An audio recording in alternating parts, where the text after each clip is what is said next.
Right, this one's going to be a long one. If you'd usually sit down with a mug of tea, away and get yourself a whole flask and a sandwich and a comfy seat. It lasts the best part of 2 hours, and if you last to the very end, I really will owe you a big debt of congratulations. But you will have to go to the very end because there's a couple of little blethers that I have on the way around. I'm trying to find myself around the outskirts of Livingston using the path network. And I have a couple of little blethers that kind of become a bit of a rant, or two rants, as we go around. There's the first one's about the path network, signage, and then there's ones about these gates that are set up like chicanes across active travel paths. Oh boy, do I have a rant about that. But of course, as I'm blethering and riding around the paths, I'm getting distracted by other things, and so those rants kind of intertwine and get dropped and picked up again. I did try to edit the video into a shorter video, but it would just have spoilt the story and the rants, and you'd love to see me having a rant, wouldn't you? So anyway, I'll not waste any more time blethering. It's time we get pedalling, so here we go.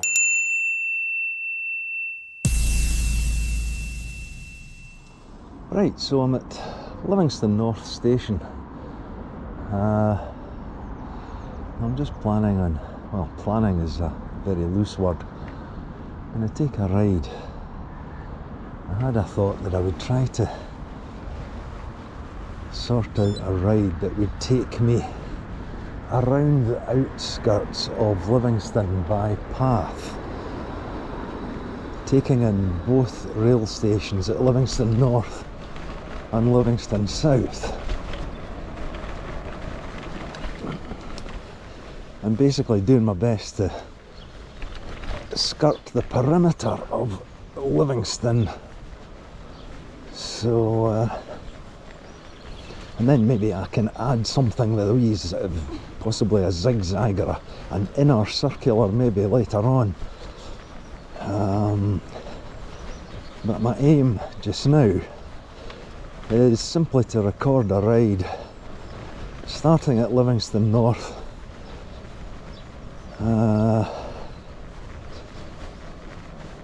heading around, trying to think it out in my mind as I go, because I don't really have a firm plan.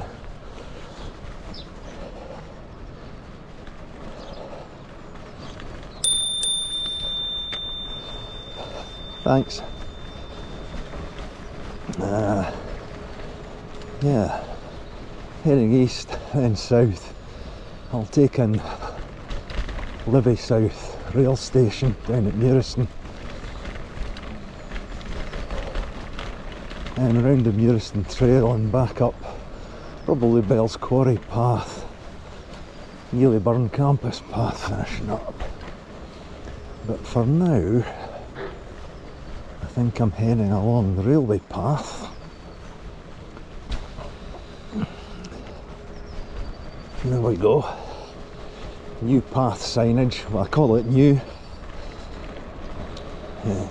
Can't make up my mind whether it's a piecemeal project, an abandoned project, or a partially completed, yet to be completed project. Aye, we keep left.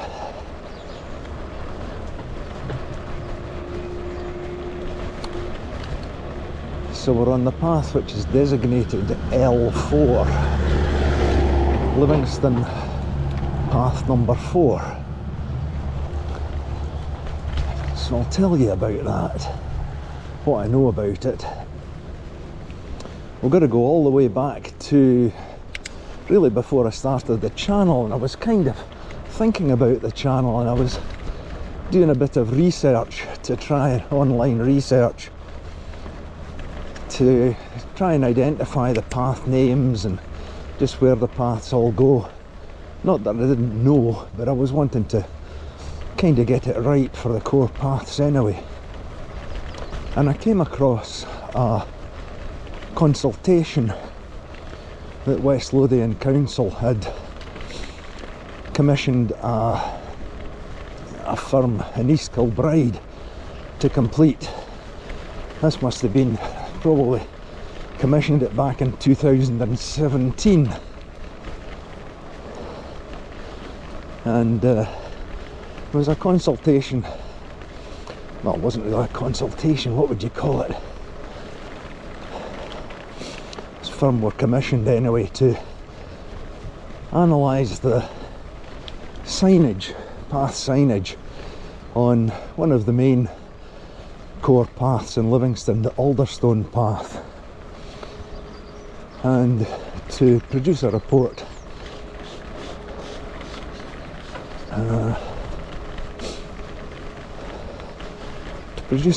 suggesting how the path signage could be improved to encourage walking, cycling and wheeling,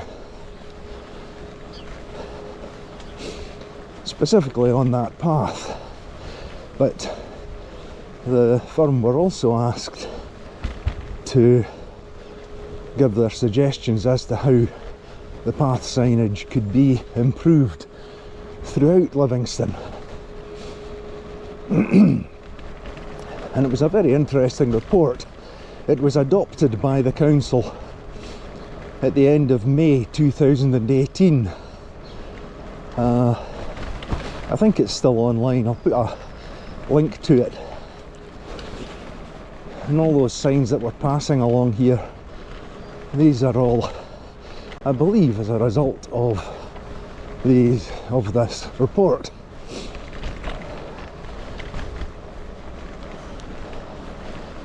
The path signage had originally been set out by Livingston Development Corporation in the 60s.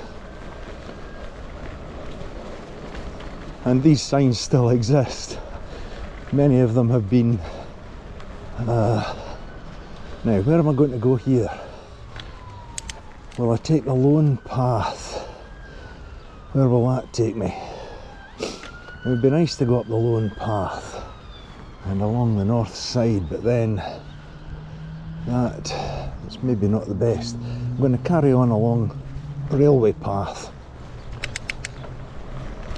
to Uphall.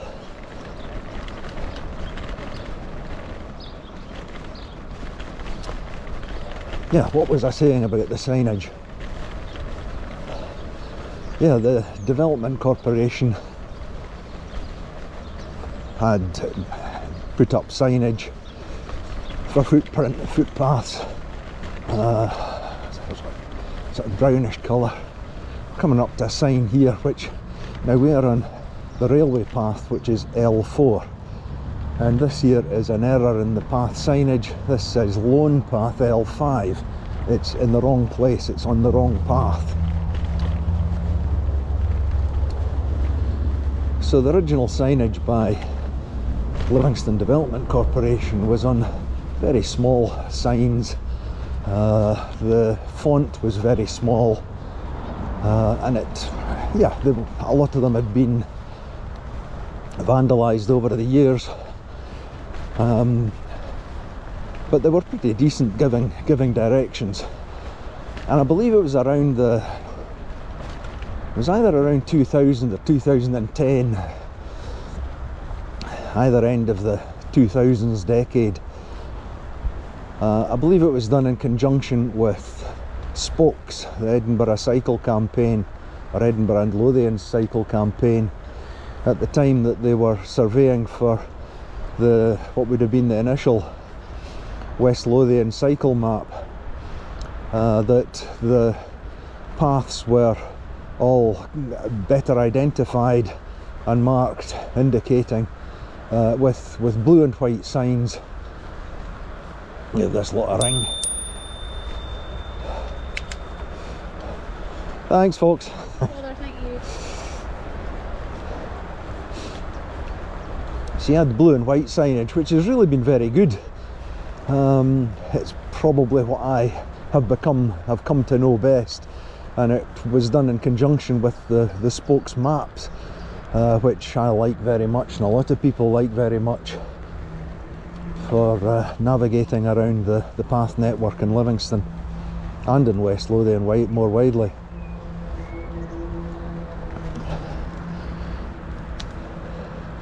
Here's more of the new signage, railway path L4. These are all correct. All of those, that first and second generation signage gave distances in miles. So, oh, there's some of the original signage there. Uphall Station 0.6 miles, and we're on railway path south, basically on the south side of the railway.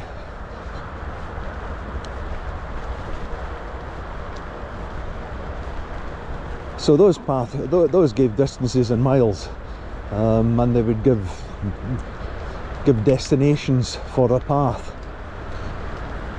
There were several things suggested for the new signage by this consultancy company in East Kilbride.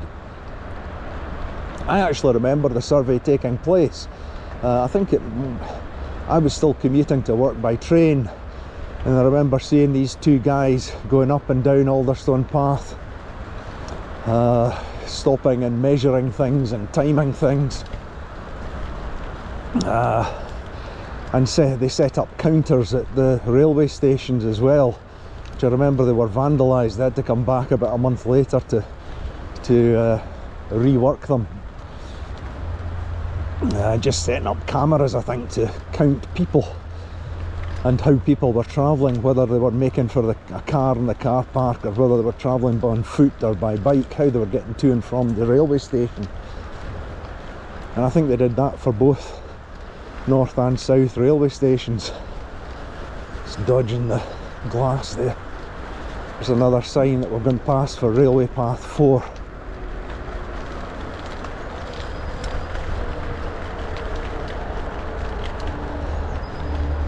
And there were several suggestions, just trying to work out in my mind as I'm cycling how best to put them. There were several suggestions that were put forward in this report, and I thought it was a really good report, to be honest. They were basing the signage on, if I'm right, the path networks in London, which are pretty widely acclaimed.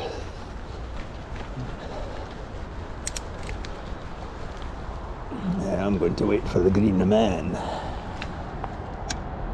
There we go. So they had several levels of signage. One of the main, well, the big difference from the existing signage was to rework the signs to show times, average times for walking and cycling to the destinations given on the paths, on the boards. And the thinking behind that was that somebody is more likely to walk if they know that it's going to take them half an hour. Just going to wait, I'll get this drop curb here.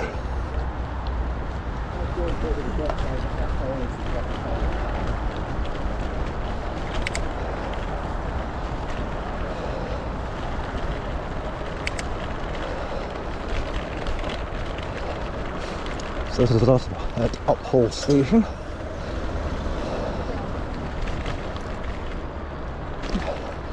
Yes, somebody is likely to be put off by a sign saying it's a mile to the destination you're heading for, whereas a sign saying it'll take you 30 minutes is a better indicator for somebody who's travelling at a slower speed. That would be for walking, obviously. Something a mile away might be indicated as 10 minutes going by bike.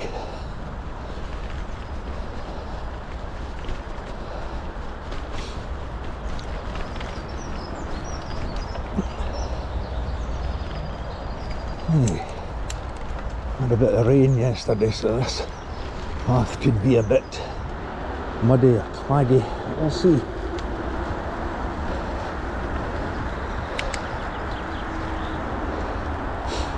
I think, strictly speaking, I'm skirting outside Livingston here. I'm sort of kind of skirting round Uphall Station, Pumferston, we'll come back into Livy.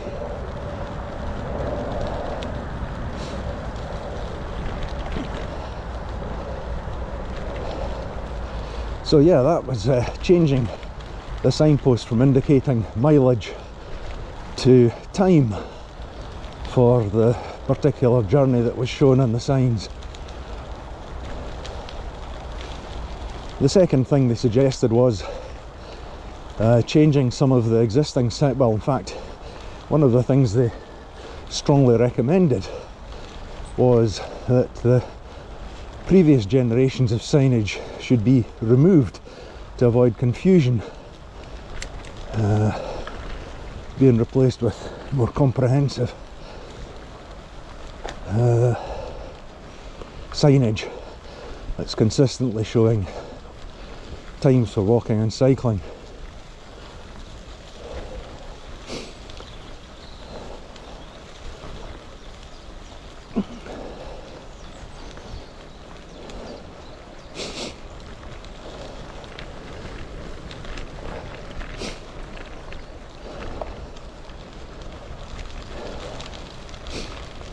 Right.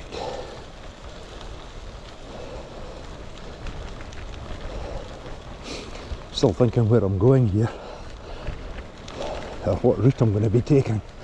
I know where I'm going.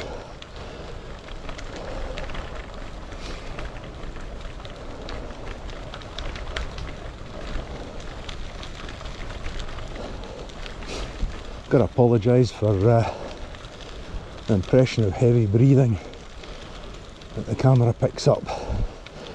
I'm using a neck mount, so camera microphone is just right below my chin.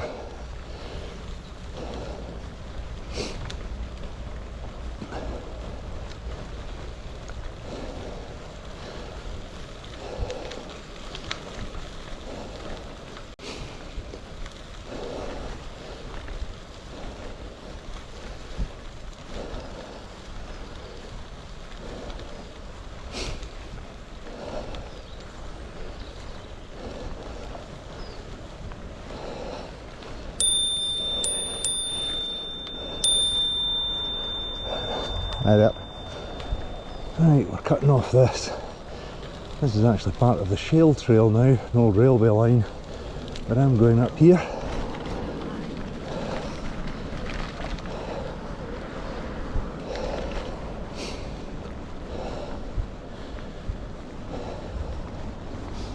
So this is cutting round new housing at Bumfurston.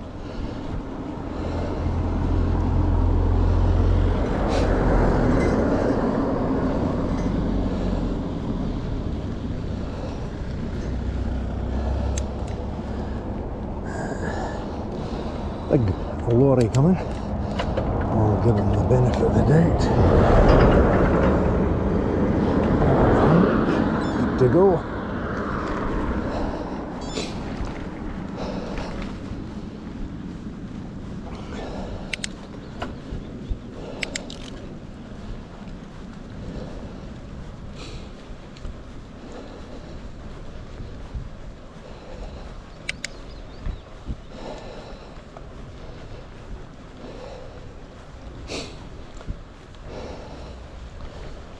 Right, so at this point, there's a junction in the path here coming up, takes me back into Bumfurston, and that takes me, well, this is the end of the Harrismuir path,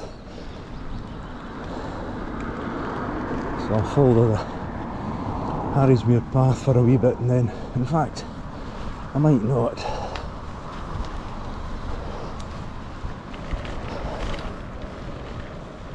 I might actually cut down through.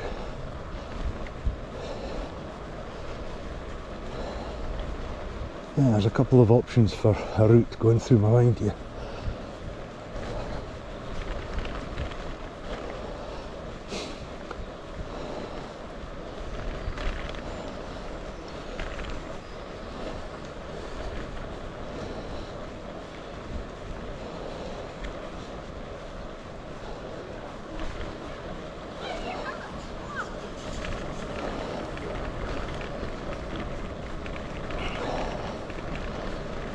across the road here.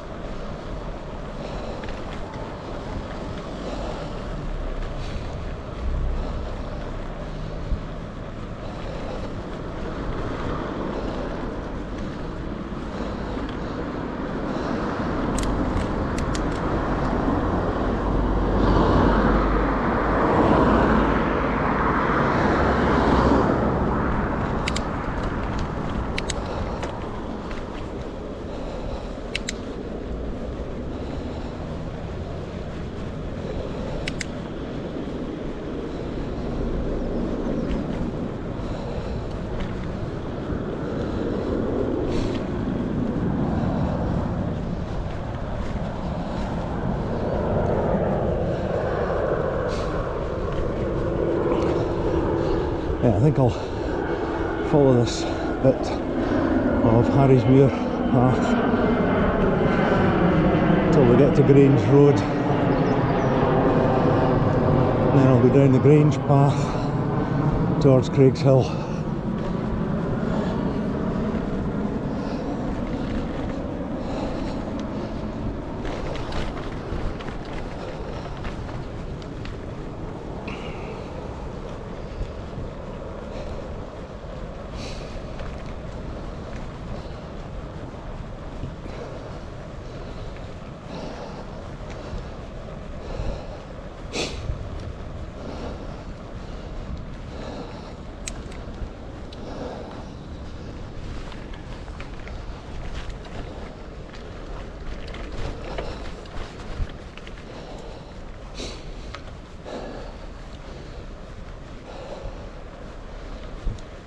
That big grey cloud up there has been there all day.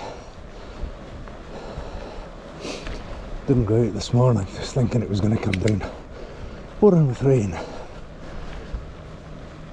but it didn't come to anything. So this is Grange Road. Harry's Muir path carries on straight along there. I am going left on what is designated as Grange path.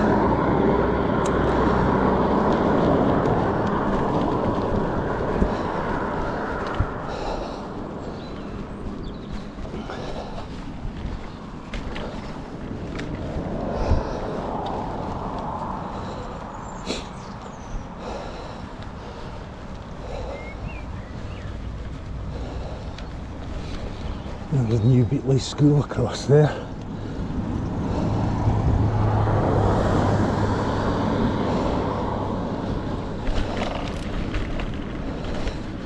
I'll be going over there in a week or so, end of next week I think it is, to do some bike maintenance for them. And they have a big range of adaptive tricycles really.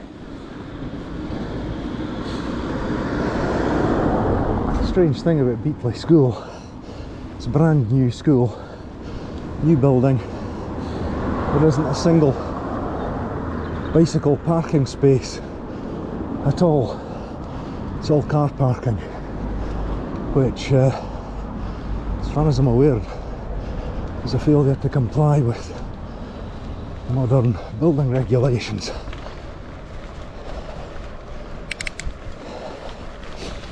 Right, so we'll follow this Grange path down to the Mall, and then we'll go left along to Letham Park,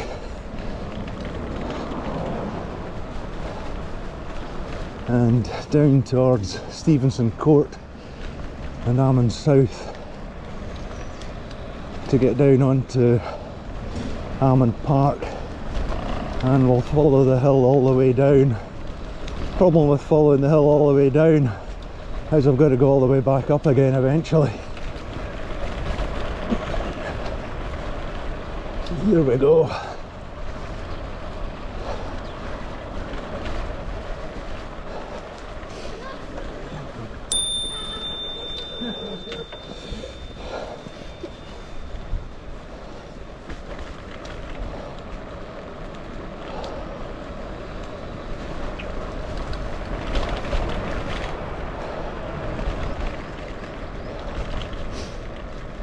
We're coming down through Craig's Hill now.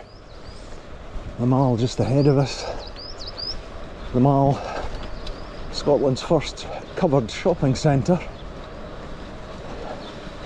when it was opened in the 1960s. And a wee bit along here is the Tower Bar, which I might come to later. But let's go along eastbound on the Mall path. Oh dear, looks like nice bits of wood there. It's on the ground.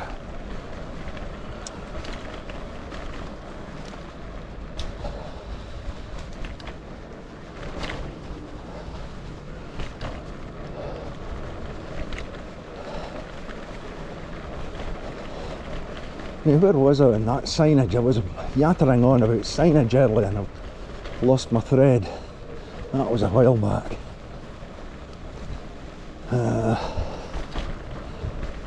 Yeah, there were a couple of bits that the council don't appear, West Lothian Council don't appear to have implemented at all from that consultant's report. One bit was that at key points such as the railway stations there should be a map showing the path and indicating the various points that the path would take you to. Sort of not finger post, pillar type signage that people could look at and work out their map and map their route from. So I'm going down here, Lethem Park. These don't appear to have been implemented at all. The other thing was signage on the underpasses. If you've been watching my videos for a while, you'll know I did a video, maybe put a wee link to it, a sort of jokey video about all of Livingston's underpasses, and I counted 145 of them. And the suggestion of the consultants for signage was that the underpasses should be labelled not necessarily by the name of the path that goes under them. If somebody's on that path, they know what the name of the path is, or they don't even need to know it. But what they would want to know is, what is the name of the street that you're passing under?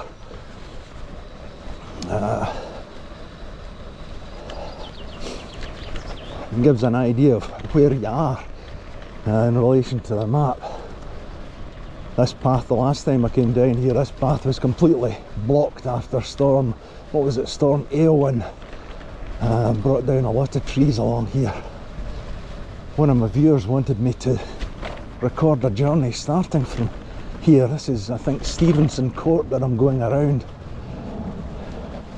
In fact, I'm just going to take I'm really heading for that underpass down there, but I'm just going to take a wee swoosh around here.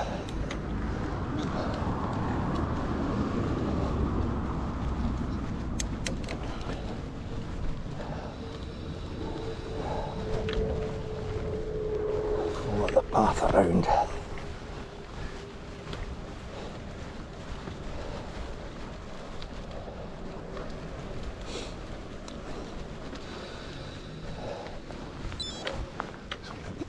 Middle of it.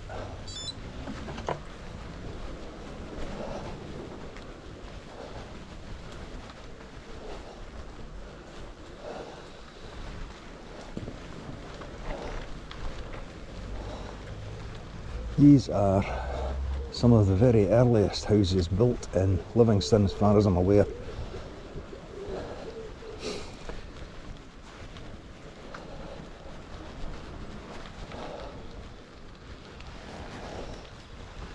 I've just been circling Stevenson Court,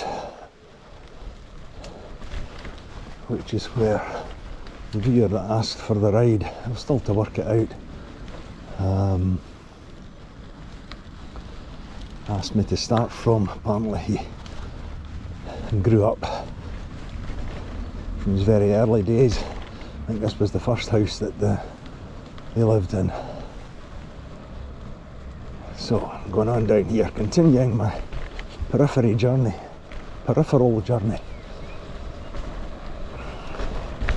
Coming down this path here will bring me into Almond Park. Oh, there's these two lads on their bikes again. I'll just back off because they may go down the steps, whereas I have to follow a path to the right.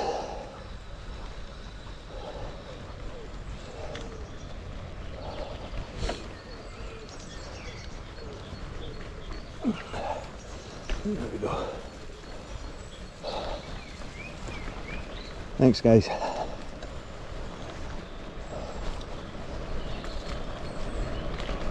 You can tell we're getting to the river.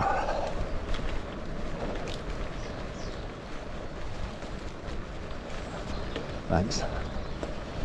And you don't want to go straight on because there's steps down to the bottom of the hill. I need to go right and then left. I come down here.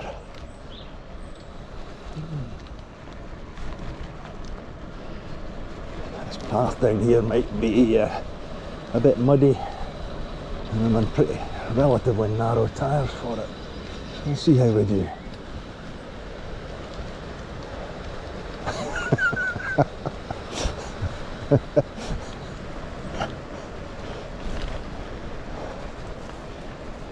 You've got to laugh at some dogs.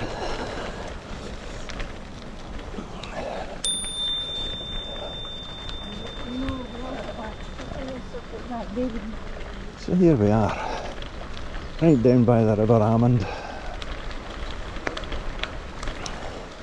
Now heading west.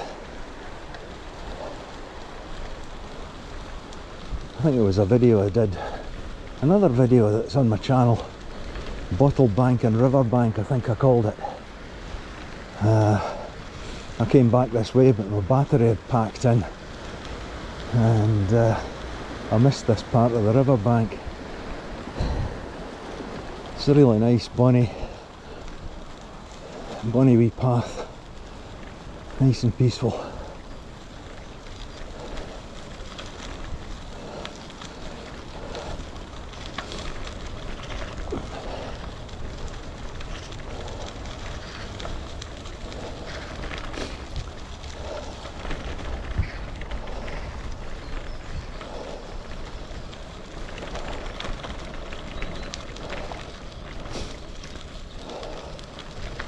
Nice place to come for a bit of peace and quiet, just to sit and watch the river go by.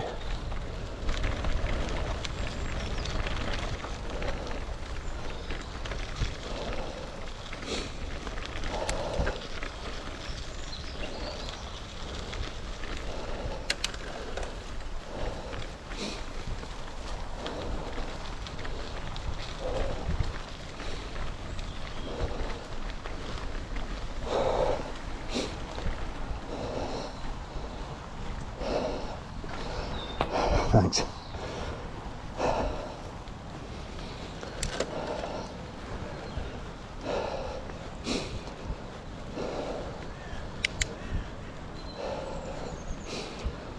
I think I'll just follow this path. I'll follow it up this way.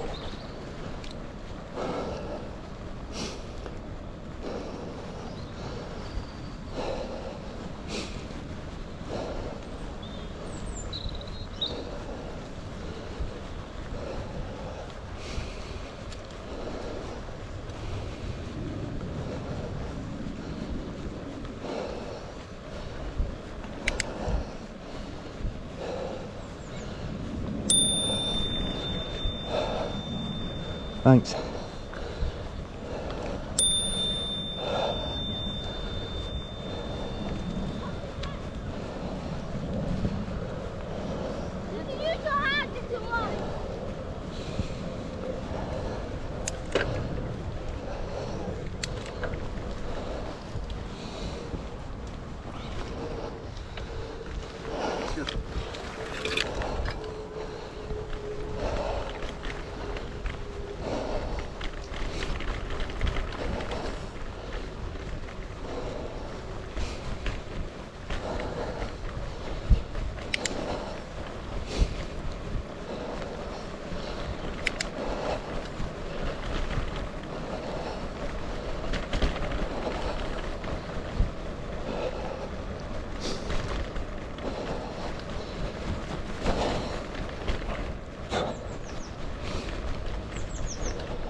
So, coming down, cross over the River Amant here.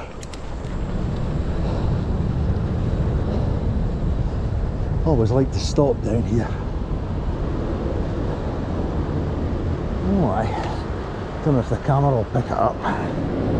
Up there beyond, we're looking up underneath the Amman Valley Bridge. Carries the A899 Spine Road, and beyond that you've got Old Howden Bridge, and looking right through the middle of that arch of Old Howden Bridge you can see a swan sitting on its nest. Swans stay up in the Deadridge Pond, and just in front of the Howden Bridge is the River Rock Ramp that was constructed a couple of years ago, in fact more than a couple of years ago, 3 or 4 years ago.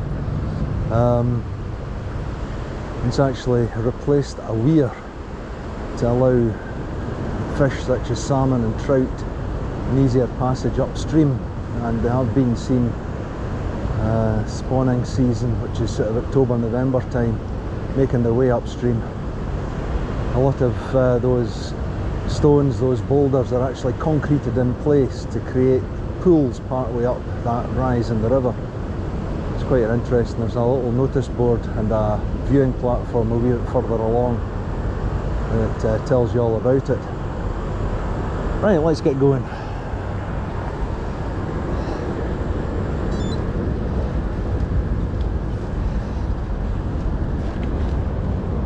It's a bit of a climb from here, so there's likely to be heavy breathing.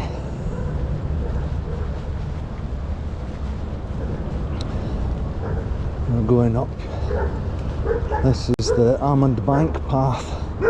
Straight ahead across the road there is the second generation signs that I was talking about.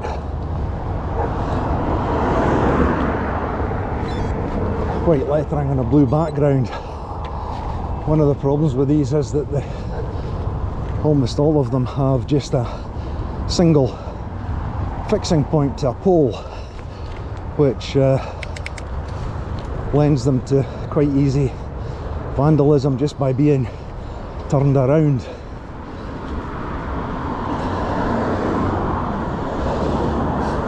One of the recommendations for the third generation signage, the newest lot, was that signs should be mounted on double poles so that they can't be turned around.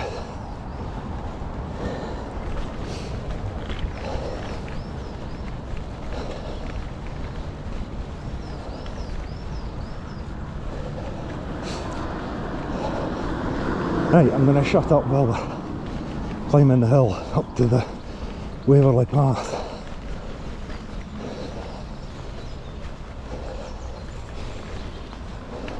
Thanks.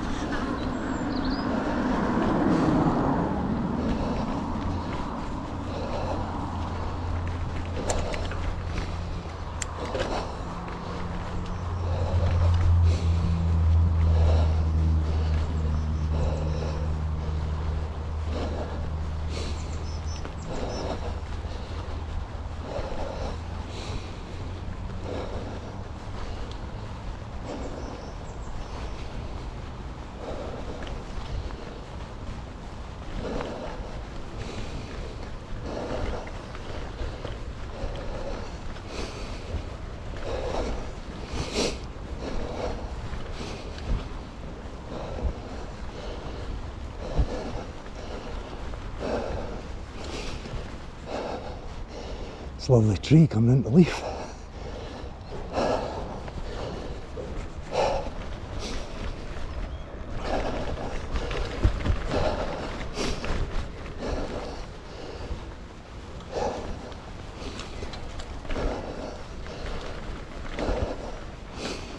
This path kind of marks the boundary between Livingston on my right and Mid-Calder on my left.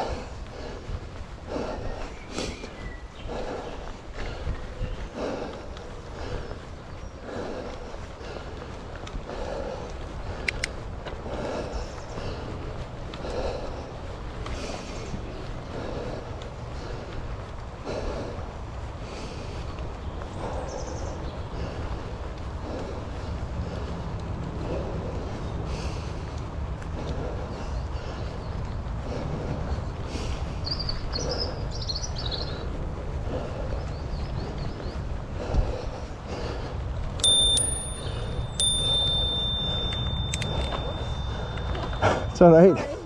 Thanks.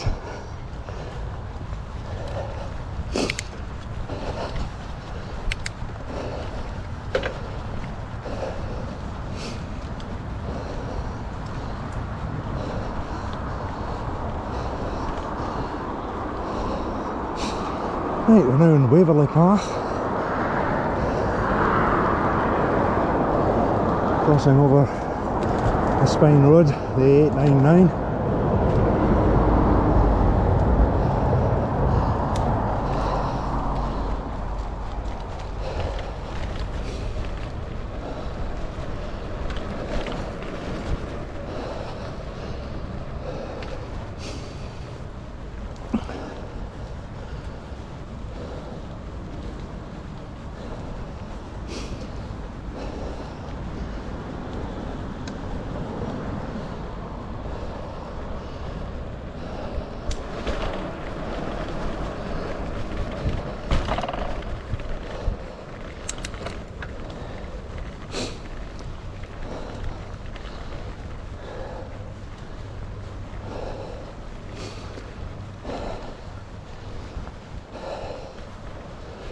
It's getting kind of close, a bit muggy, like that big black cloud's going to dump its load soon.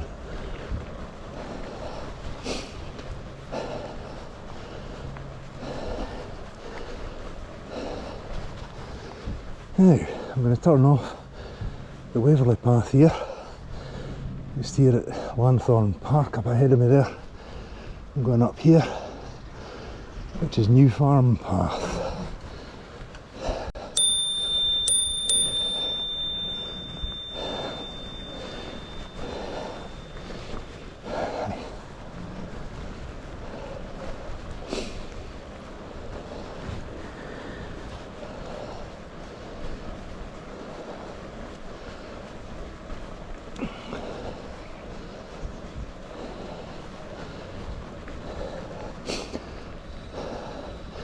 Here's an example of the old signage on the underpass. Just confirms New Farm Path leading to Muirston. Doesn't tell you that you're crossing, what road is it you're crossing there? A71, Calder Road.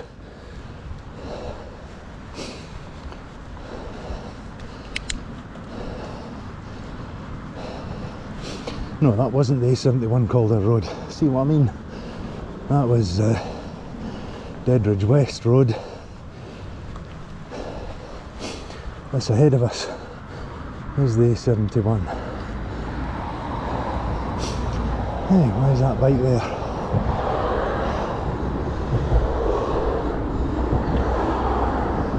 Looks like a nice wee bike.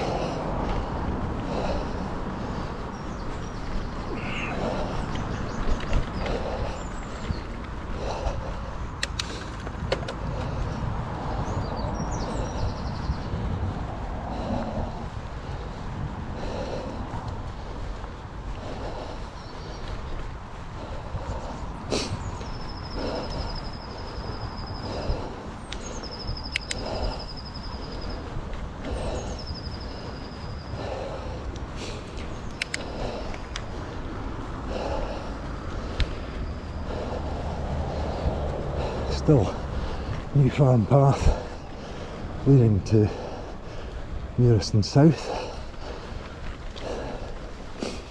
Doesn't tell you you're passing under Bankton Road West, I think it is.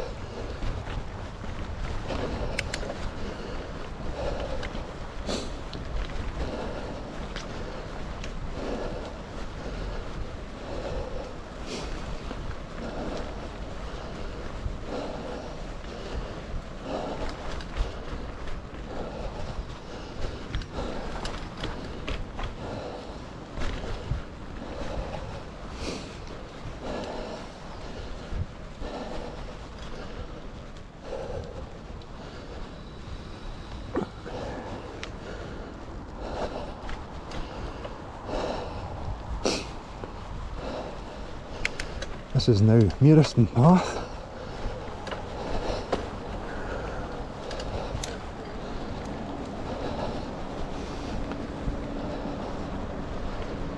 which will bring me down to Livingston South railway station.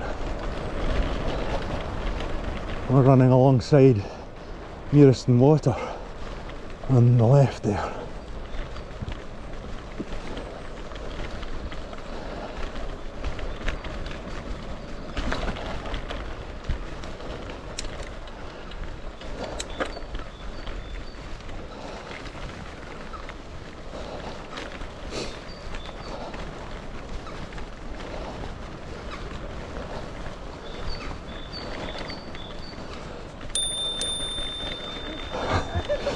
Thanks. Right.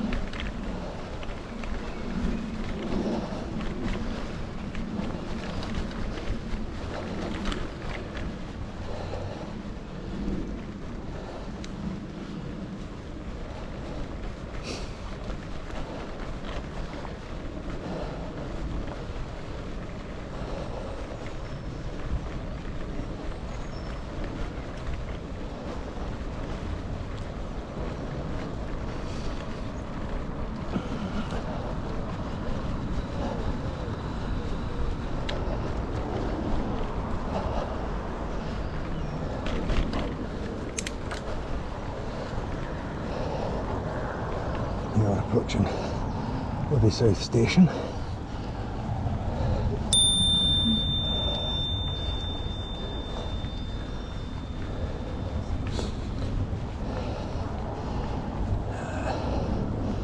I've just off the train. We'll go through the car park.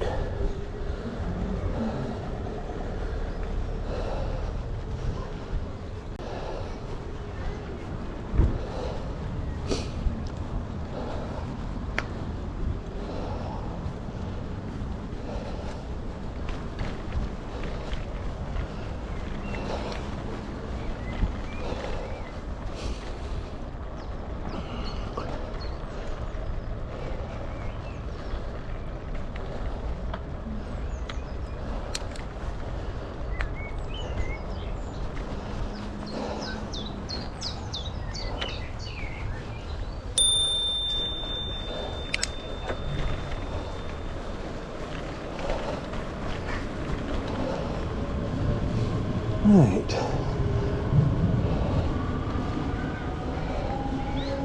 Looks like there's been a few folk getting off the train there. Now, what did you hear? I could go down and up around Muirston. That's down Robin's Lane. Maybe go along this way and then down onto the Muirston Trail. A bit of both.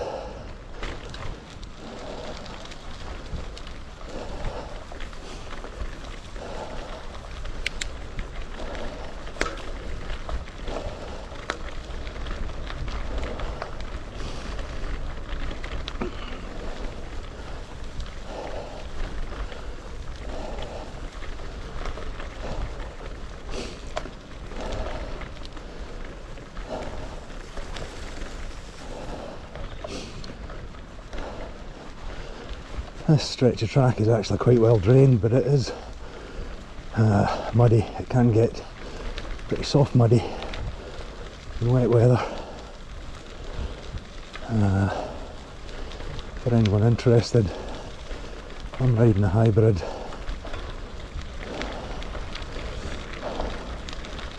with something tells me that someone's bought the house and decided that they don't like having the house that they've built next to the fence and the trees, and they've cut that trees down. I suspect the trees don't look in the slightest bit damaged, looking at the cut through the trunk. What was I saying? Mutter. Yeah, my bike. It's a hybrid I'm riding, and I'm riding it on 32mm tyres, urban tyres, Continental Contact Urbans, which are not slick. They're not really designed for off-roading. They're intended for tarmac riding, really. But I'm doing fine. So I'm going to go down the hill here. Take in different aspects of the Muirston Trail.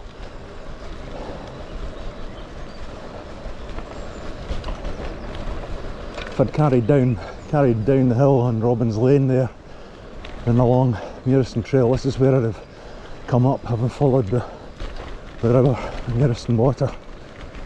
I'm going to follow the Muirston Water a bit further west now.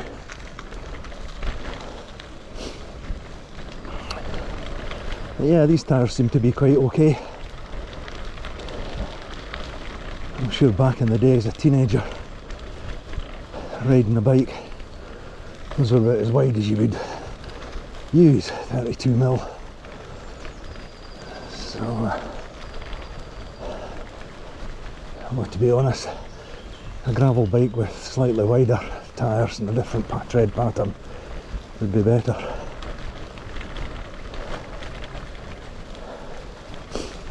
Really bonny along here, any time of the year.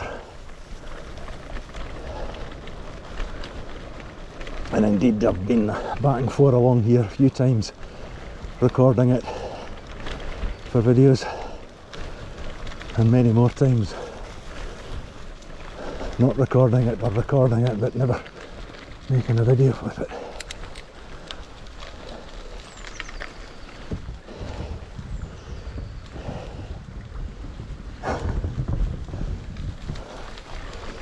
Right.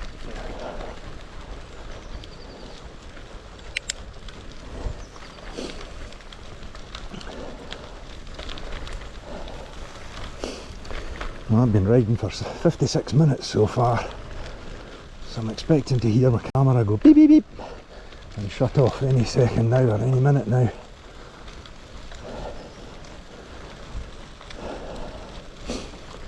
In need of a change of battery. We'll see how far we go.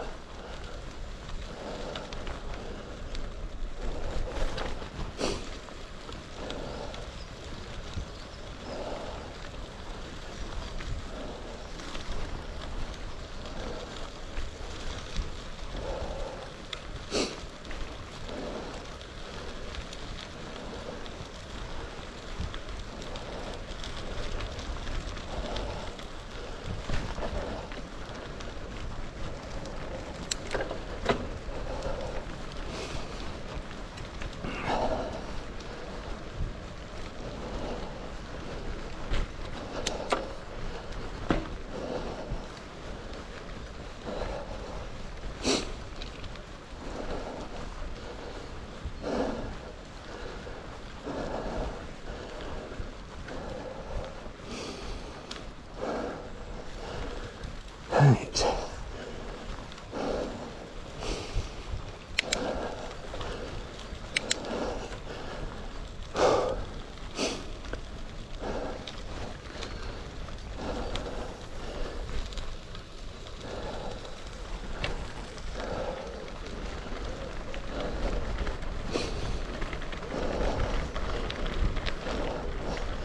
It's not unusual to find horse riders out along here.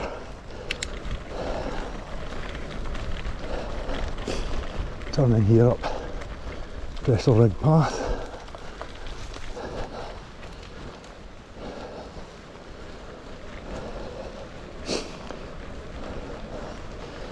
Passing Livingston Cricket Club on the right.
And we're coming up to Bell's Quarry path now.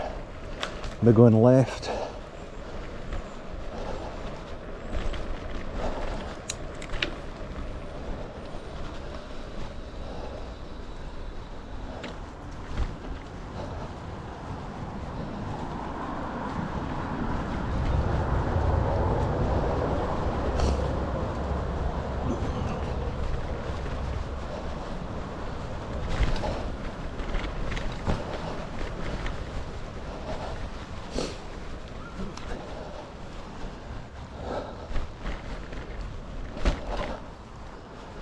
Should maybe get back to talking about these new road signs, the new signposts for walking, cycling and wheeling paths in Livingston.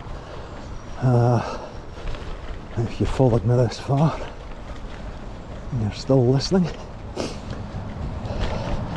you might remember when I was going along the railway path marked L4,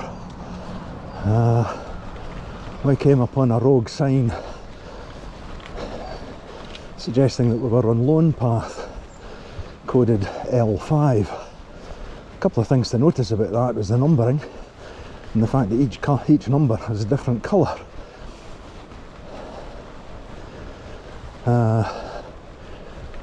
This was one of the recommendations of the consultants, was that each of the routes in Livingston should be numbered and colour coded.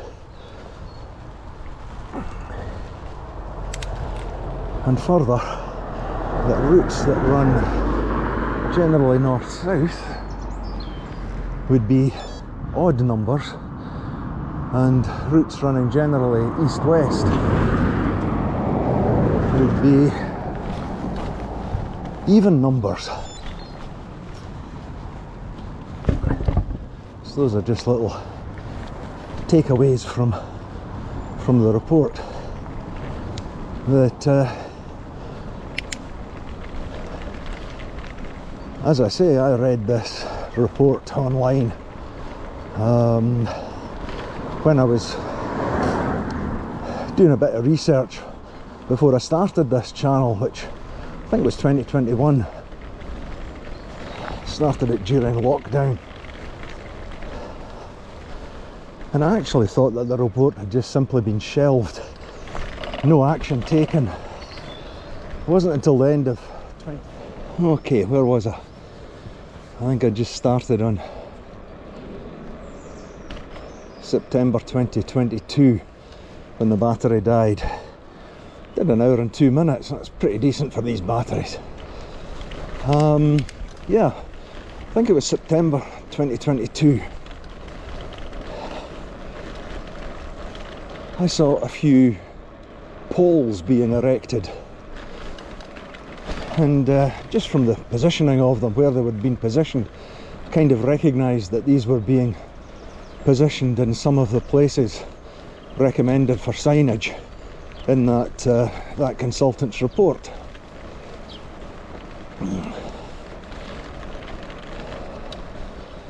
Oops. And these poles stood for a couple of months, several months, before anything happened to them, and I began to think, oh, maybe I was wrong. And then I saw a couple of signs going up on them. The first thing I noticed was there were errors on them.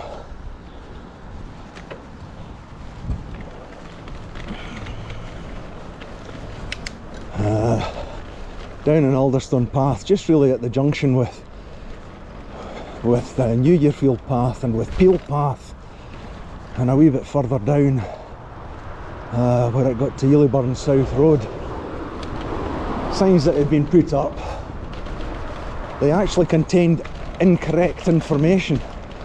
They were showing east directions as west and west directions as east, and the one at Elyburn South was actually erected as a southbound sign, but in fact it contained northbound directions.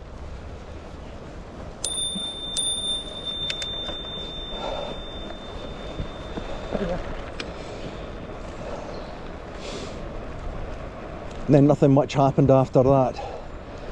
And I can't remember the actual time scales, but it was several months before some more signs came up.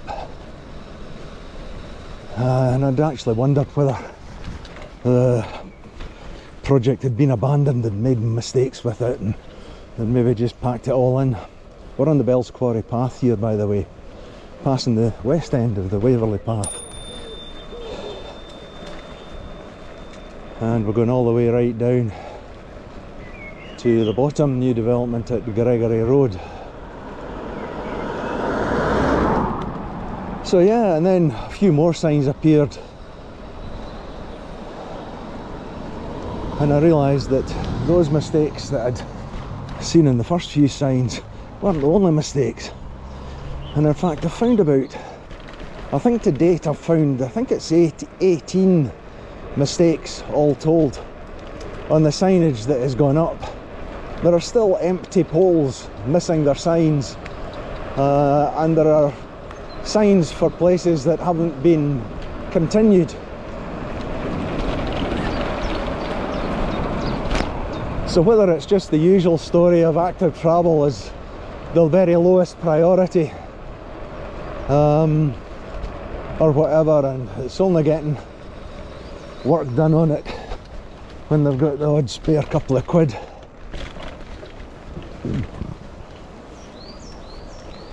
But I've been meaning for a while, I'd really been looking forward to doing a series of videos on the new path signage, because I actually think that it's absolutely brilliant, or what it should be really brilliant. I think I agreed with just about everything that the consultants say in the report, but it's been implemented in a very piecemeal, very patchy pattern way of working, and not only is it incomplete, it's wrong in so many ways. After all, who benefits most from path signage? It's not folk who live locally. Most folk who live locally probably haven't even noticed that these signs have gone up, because they don't need signs. It's really there. The people who benefit most are people who don't know where they are, and maybe visitors to the town.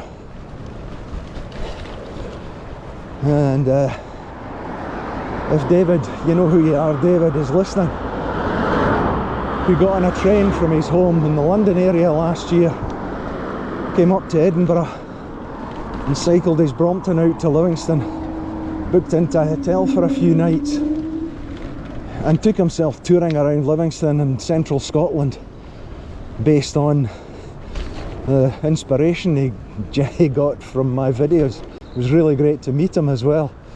If he's listening, he'll appreciate that the people who benefit most from these signs are the people who are visiting the area or new to the area. Sure, they might encourage somebody local, if they've noticed the sign, to walk the 20 minutes to the school instead of getting in a car and doing the roundabout route, which probably takes a full 20 minutes as well to drop their kid off, and their kiddo will be much the better of it as well. So coming down just past the bottom of Folly Burn Path, I'm really on Folly Burn Path now, and this is another bit of infrastructure, long awaited. Folly Burn Path, look at the gate in the path. All that had actually been asked for years was this bit of drop curb here and a stretch of tarmac over that bit of mud. And instead the council went to the lengths of the tarmac, extending this path. And if you're willing to do three sides of the square, as I am doing here, and there's another guy who's not doing three sides of the square, he's just taking the desired route. He's across the road now. I'm going to stop the traffic. Oh good, I'm stopping a 4x4.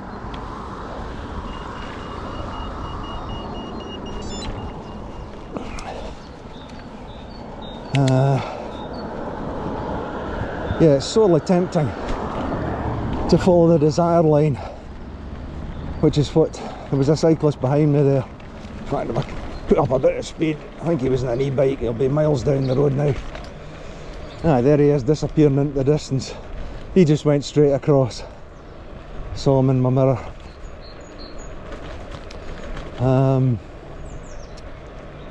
So they put in the... I actually put a complaint into the council through Fix My Street about that crossing the way it's been located, and on that chicane gate, which is fine on a bike such as the one I'm on, but on a tricycle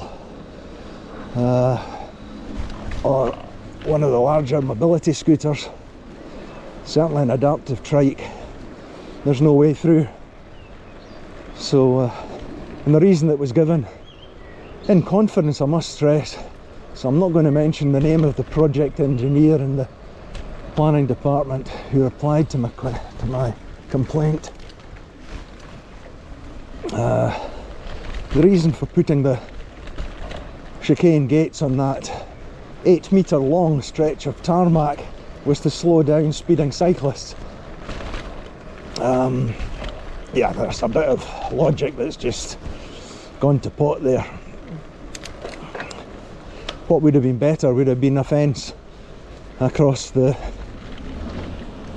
footpath at the curb, no drop curb, to encourage or direct all path users onto the crossing, and also to have located the crossing a little bit closer to that junction. The road is closed to motor traffic, Charlesfield Lane, except for access. There are one or maybe two properties on the road that require access. Other than that, it's walking, cycling, wheeling path. So I'm a little bit annoyed at the project planner's dismissal of the complaint. They told me that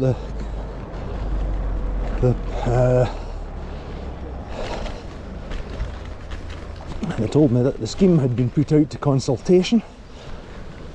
Had consulted with Sustrans. This is Livingston, West Lothian in Scotland. Sustrans, who look after the National Cycle Network. What way am I going here?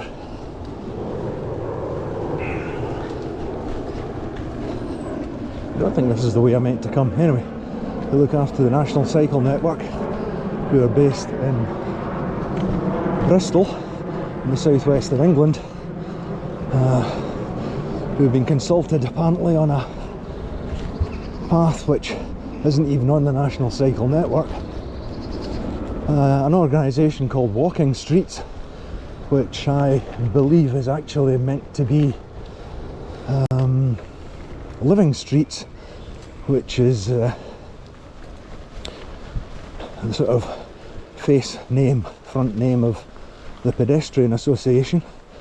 They have an office, a Scottish office in Edinburgh, and I dare say that they have an interest. There is the Mill Farm and the Heritage Centre, Raman Valley Heritage Centre. There's a cafe in there, but you can only access it if you pay to get into the centre, I believe, which is a shame. I'm just going to bounce my way through here. There used to be they've opened up the road up there, that's what it is. Anyway, I shall go around the car park. Yes, and the third people who were consulted on the thing was Spokes, the Edinburgh-based Edinburgh and Lothian cycle campaign. Ooh, this will sound very funny cycling on this sort of surface. Now, project engineer, who shall remain nameless, I won't mention Martin by name. Oh dear, just mentioned his first name. The project engineer who shall remain otherwise nameless, assured me that none of those organisations who had been consulted responded to the consultation, and I have no way of checking sustrands, and I have no way of knowing whether walking streets is in fact living streets. I'm actually going to go down this way. This isn't really where I meant to come for this bit, but we'll join up with where I meant to go. Oh, this isn't where I meant to go. Shouldn't be chatting away because I've lost track. I meant to go around the other side of Armand Valley Heritage Centre.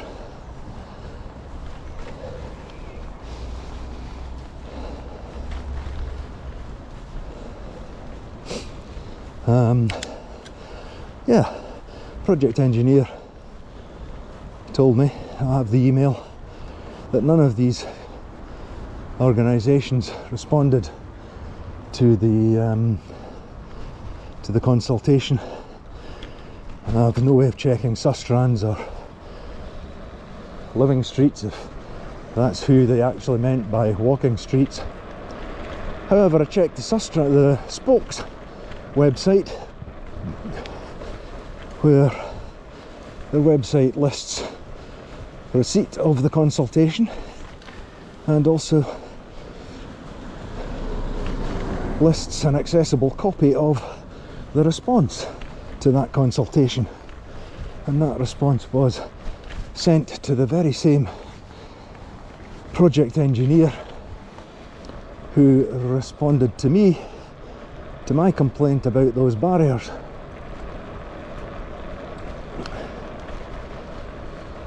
However, the barriers remain, so it seems.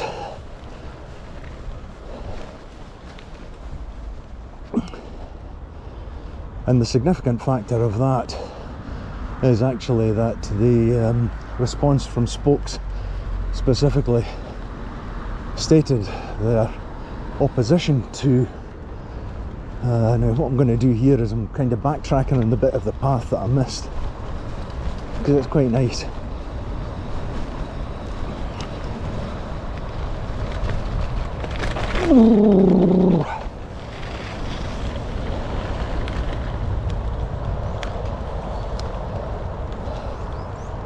Yes, Spokes specifically stated their opposition to the need for gates across paths at any point, and I would certainly argue that the crossing there would have been better served with a fence along the curb side, effectively directing traffic to the crossing. However, there it is. This is all part of the Armand Valley Heritage Centre. This is the Mill Lade, which goes through the mill, which many years ago was, I think it was being restored, and I've got a funny feeling I've seen it working, or at least seen the water wheel working. I don't know if it still works. Looks as though water's certainly flowing through the lade. It's not stationary there. There used to be a nice wee boardwalk through the woods there, but that's just been left to rot. It's unfortunately.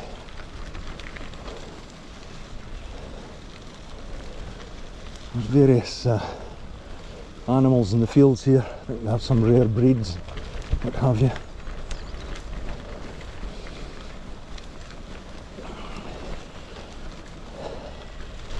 I'm told that I've actually been to the museum, but it's been decades ago, I think.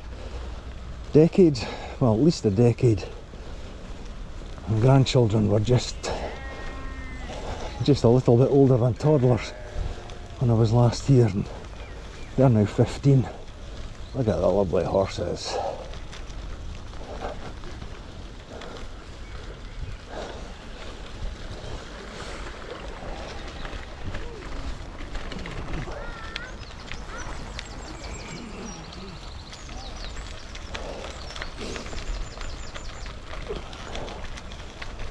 It's quite busy with the school holidays just now.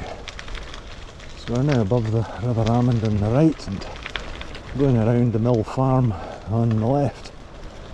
Not sure at which point Mill Farm was renamed Amond Valley Heritage Centre.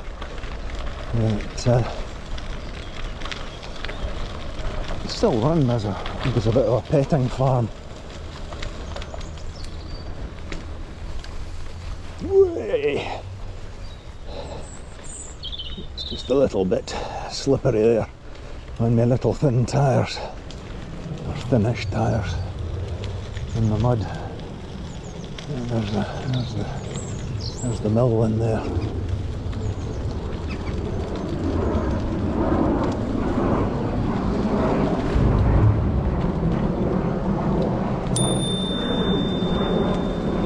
Yeah, thanks. Right.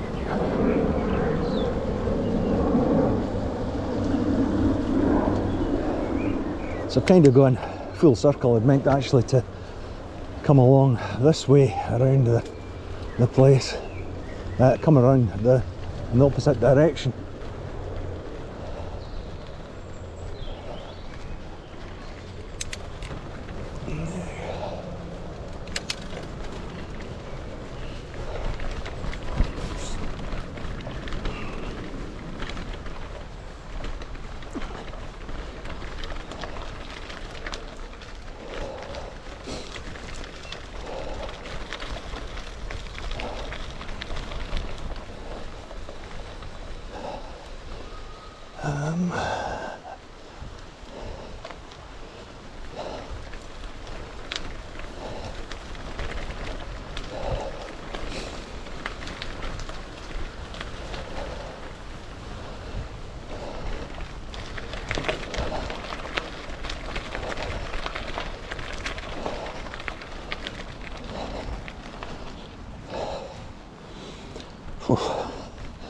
This is back here.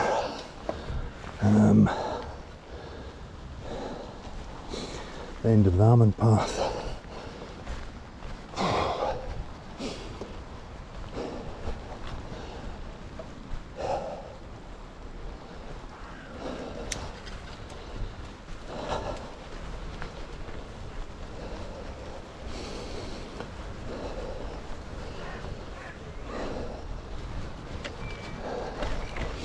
So, you may remember we've been here before. Really just come full circle.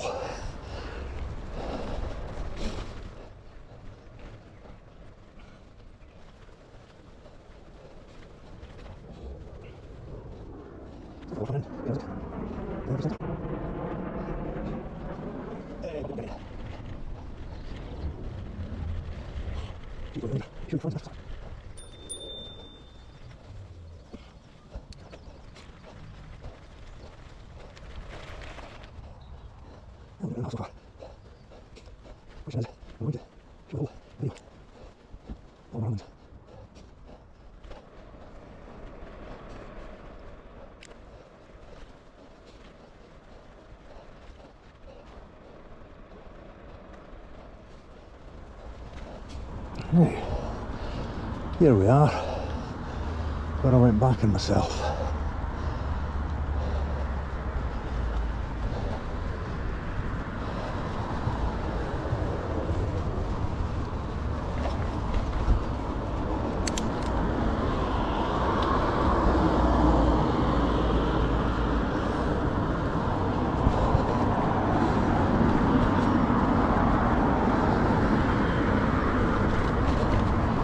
There's a couple of crossings you've got to go across up here. I could have avoided them instead of turning down there through the housing estate.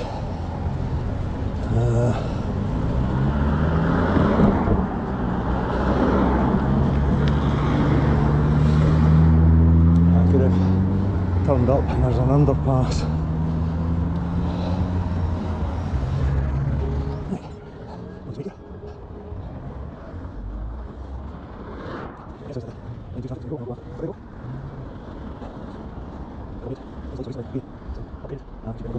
There we are.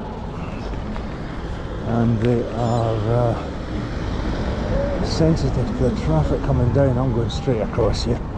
I'd wait for a while to get over there. And it was clear to see nothing was coming. So we're going up the path here.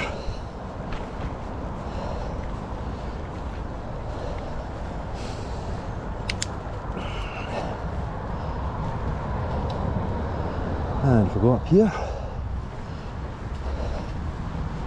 this brings us through more houses.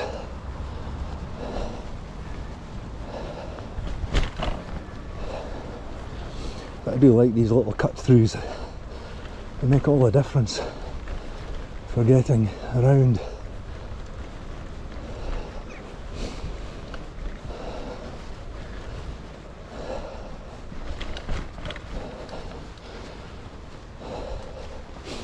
This brings me out at Livingston Toll.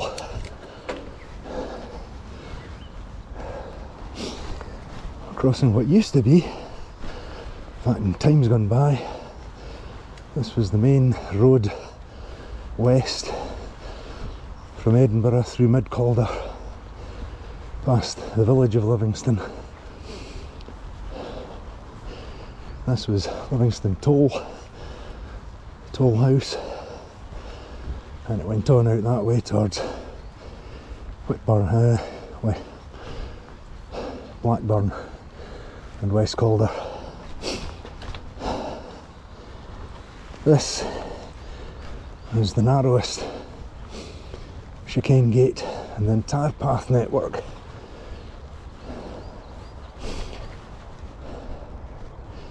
And this used to be Schoolhouse Road, which led from Livingston Toll all the way up to Livingston Station, going through Dean's South, as it was when the new town was built. That's a whole new subject in its own. This is now named Elyburn Campus Path, and the business park on the right through the trees is Elyburn Business Park. And on the left we've got the Shinetsu semiconductor works, I believe. And I really like this path. I can remember driving down here when it was a road, so I've been here for a wee while. Keep feeling this, getting this sense of being old. Now if I go back to the signage, there was one other thing about the signage. If you go way back to the beginning of the video, I said that the consultants were asked to add as an addendum any other suggestions they've got, and they in fact produced a plan, a paper-based plan. They obviously sat down with a map at a desk and looked at the existing named paths, and they planned out a number of routes, north-south routes and east-west routes, which more or less encompassed or took in the existing path network and linking it up and what have you. So they produced, I think it was 10 routes. I think it was 6 north-south and 4 east-west, plus the National Cycle Network route, which goes all the way through Livingston west to east, or east to west, depending on what way you're going.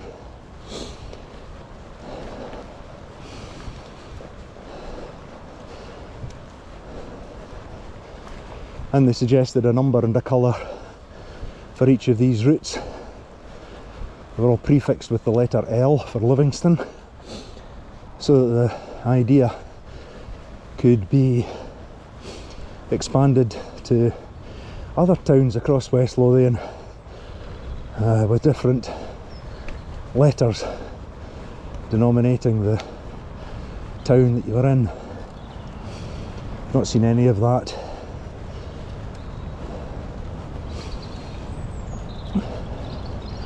However, much of the signage that has been installed in Livingston does have reference to connecting routes, although not all of those connecting routes have actually been carried through.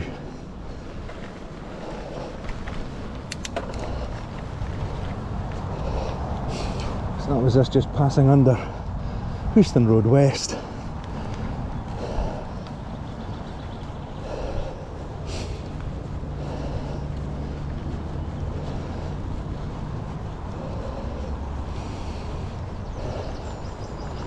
I'm coming up to Dean's South.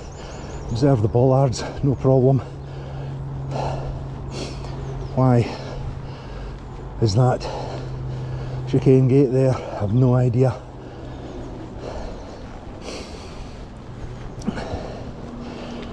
As you can see, there are already bollards either side of the bridge.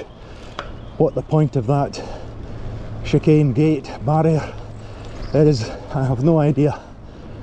It does nothing other than prevent people who are perfectly entitled, legitimate users of a shared use path, denies them access.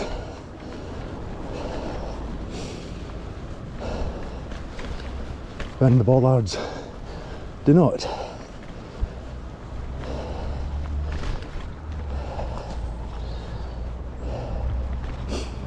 So we're going up under Dean's South Road.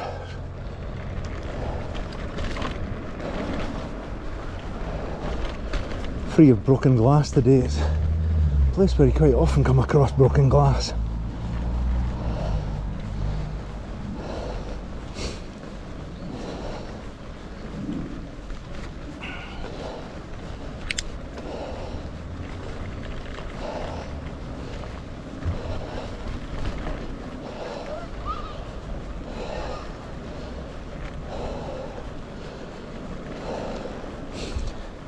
Before Livingston Station was developed as part of Livingston Newtown and renamed Dean's, this was Main Street, Livingston Station.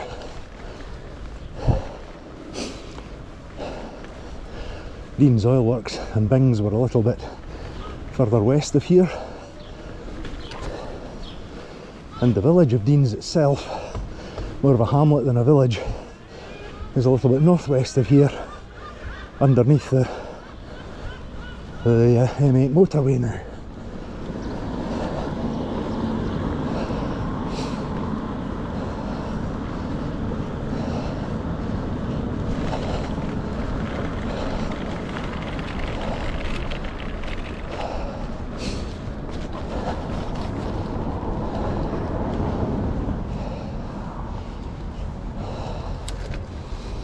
Ooh, wrong way.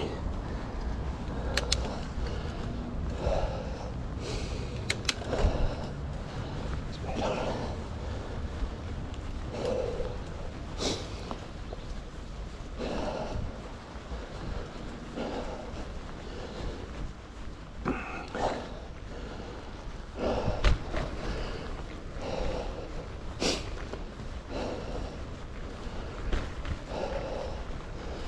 Bit of a climb up here.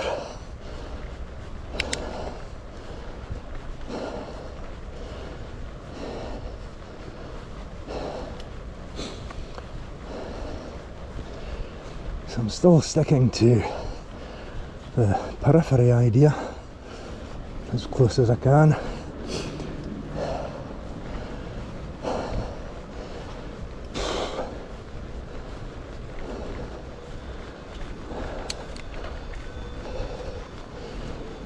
Stayed on the footpath.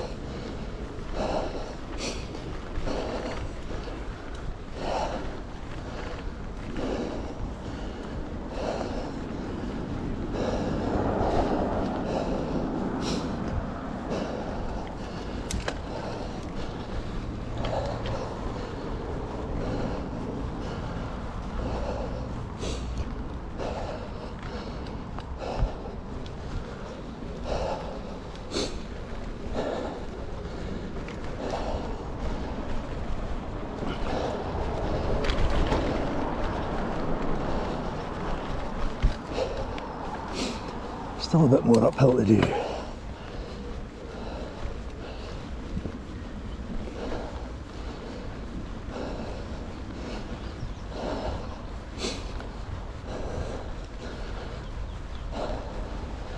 So I'm heading up the hill here towards Chuckett Hall. Yes, that is a place, or was a place. Not just a street name, which it is now.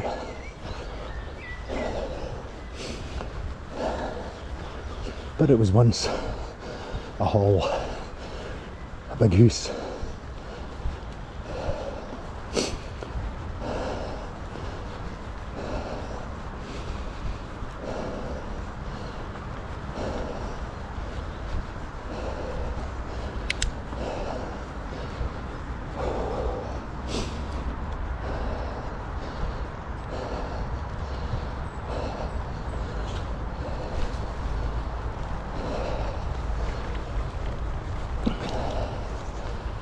Right, so it's pretty much as high up as it gets.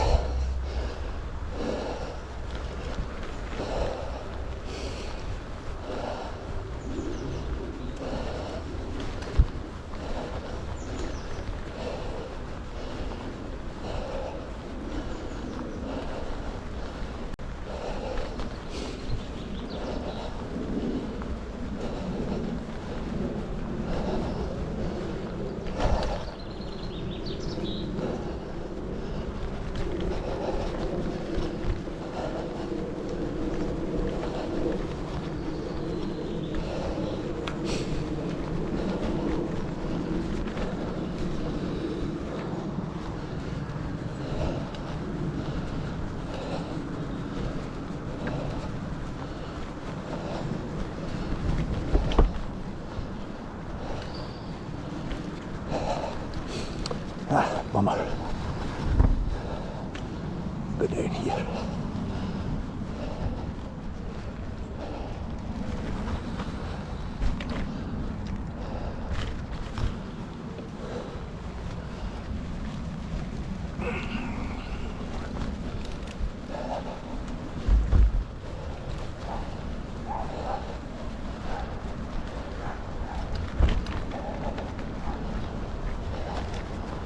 Definitely would have been better just to use the road along here.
Oh, this road's getting a bit rough.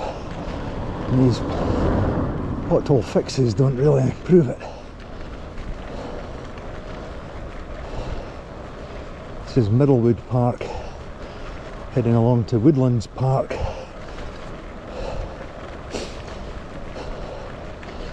And I'm going along as far as the Nellburn path, and then I'm heading downhill back to the station.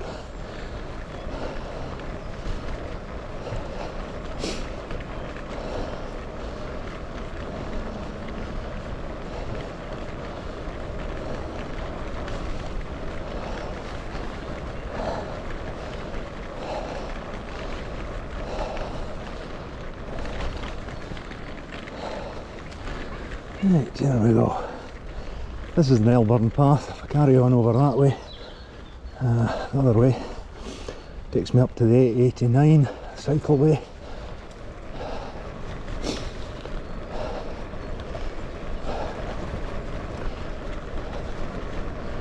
See the sign there, this is Melbourne path. It's been signed as L7. It's actually been quite well signed. I was going to do a video on it just alone. There are 4 mistakes actually on it.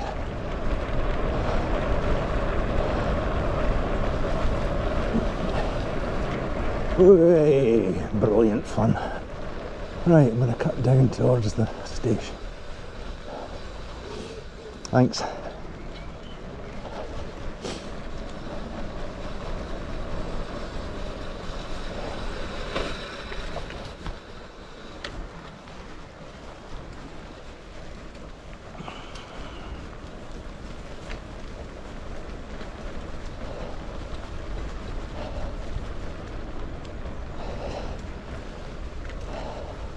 You know, I could have followed the signage on the Melbourne path signs. Actually, it'd been quite a nice wee. It's quite a nice wee route to follow. It would have taken me to Livingston South Station. Maybe that's what I should do. I will. I'll just blame me if you've watched the video for 1 hour and 45 minutes so far, or thereabouts. 1 hour and 40 minutes anyway. You might as well get the full experience instead of me chopping bits out.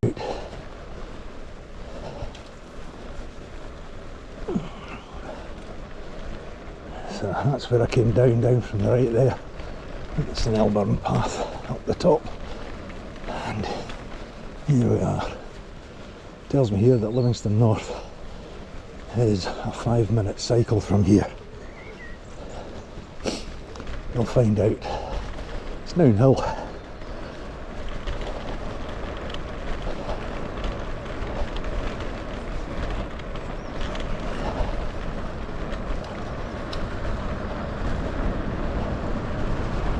here we go.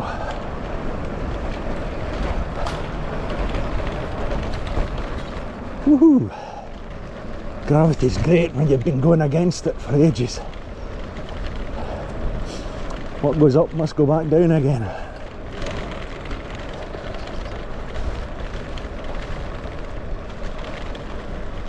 Now this sign could indicate to go left for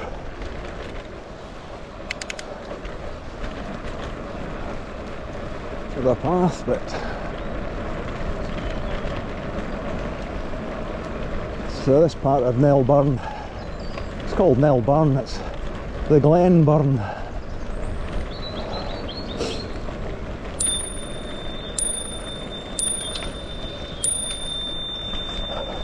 Cheers.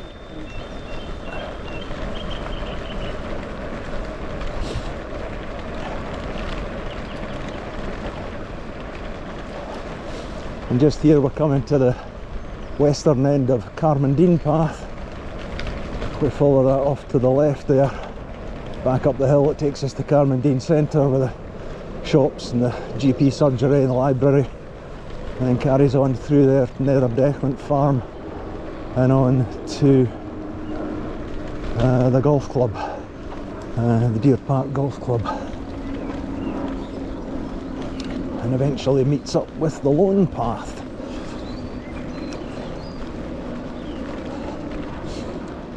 And down here, this is a missing sign. Don't know why that's never been installed.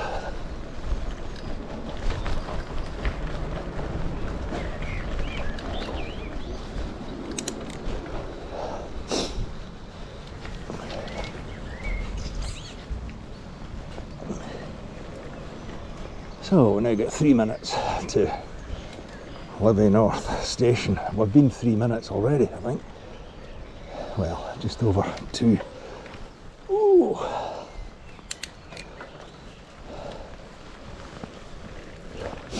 After all that freewheeling with the assistance of gravity, it's a bit of pedalling against gravity.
Oh, we're almost there.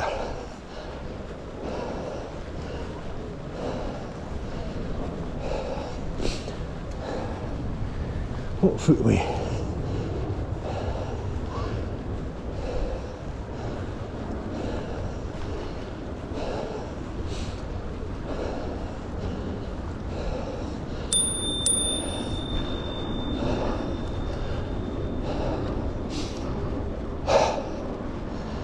And there is Livingston North Station.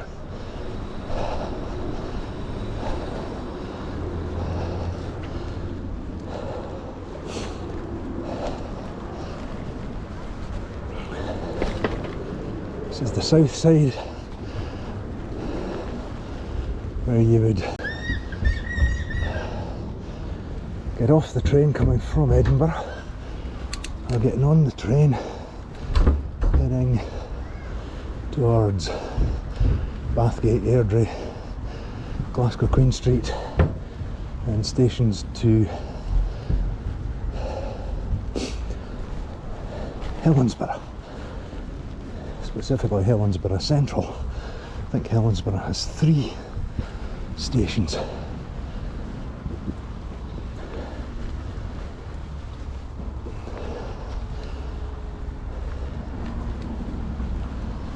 So there we are,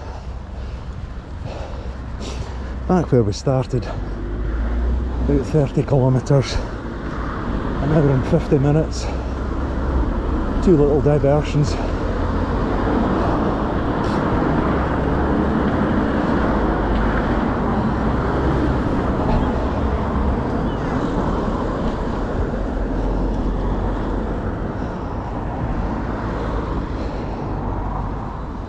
And we're back to where we started.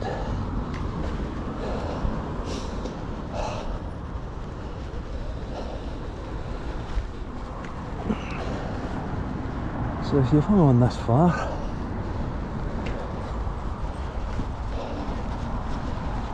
I offer my congratulations.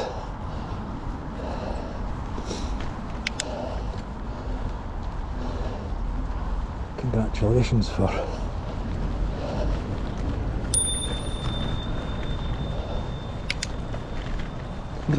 for watching.